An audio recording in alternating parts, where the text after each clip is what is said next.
স্যুপের রেসিপি যদি আপনাদের ভালো লেগে থাকে, একটুও ভালো লেগে থাকে, তাহলে একটা লাইক দিয়ে শেয়ার করে দেবেন বন্ধুদের মাঝে।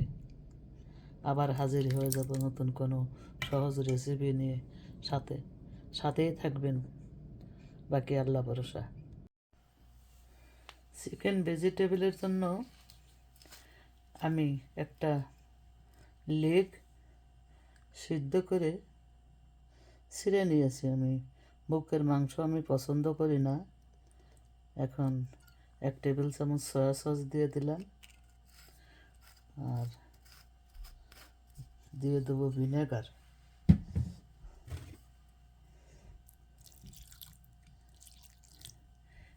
এই দুইটা জিনিস দিয়ে যদি মাংসটা কিছুক্ষণ মেখে রাখি, তাহলে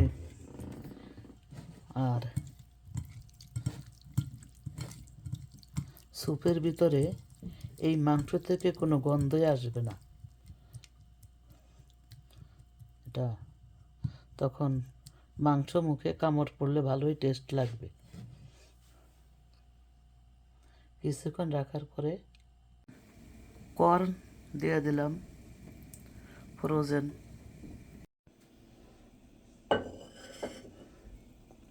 আমি চিকেনটা দিয়ে দিয়েছি, যেটা সয়া সসে আর ভিনেগারে মেখেছিলাম।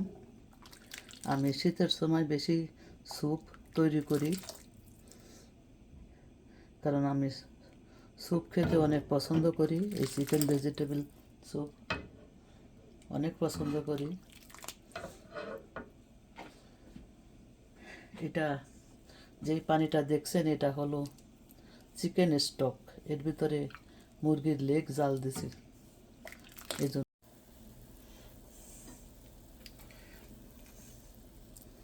এখন আমি এখানে 3টা ডিম নিয়েছি। এটা আস্তে আস্তে ফেলবো।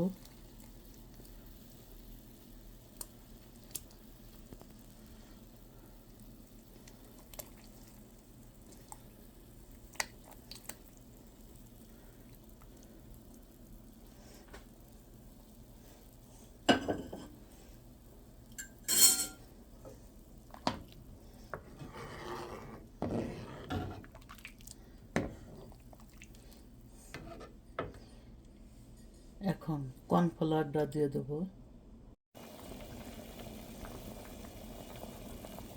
1.5 টেবিল স্পুন কর্নফ্লাওয়ার দিয়ে পানির সাথে গুলিয়ে এর ভিতর দিয়ে নাড়াচাড়া দিয়ে দিয়েছি।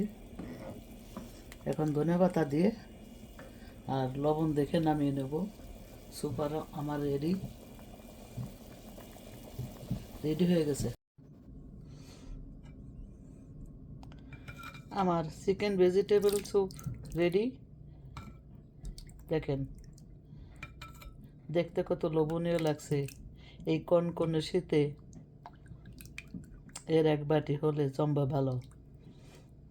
ঠান্ডায় চিকেন স্যুপ খায় মানুষ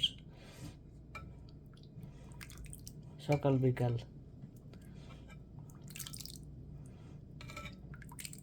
আমি অতি সহজভাবে অল্প কিছুর দিয়েই রান্না করলাম। আর আমরা যখন এই স্যুপটা খাবো, তখন এখানে ভিনেগারের পানি আছে, ভিনেগার সাথে মরিচ। এটা স্যুপের সাথে দিয়ে বাটিতে দিয়ে যে যখন খাবে বাটিতে দিয়ে তখন খাবে। এটাই স্যুপ খাওয়ার আমাদের বাসার নিয়ম। আপনারা যেভাবে খুশি সেভাবে খাবেন।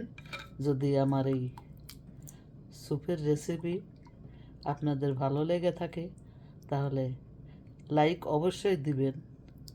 লাইক দিয়ে বন্ধুদের মাঝে শেয়ার করে দেবেন বেশি বেশি।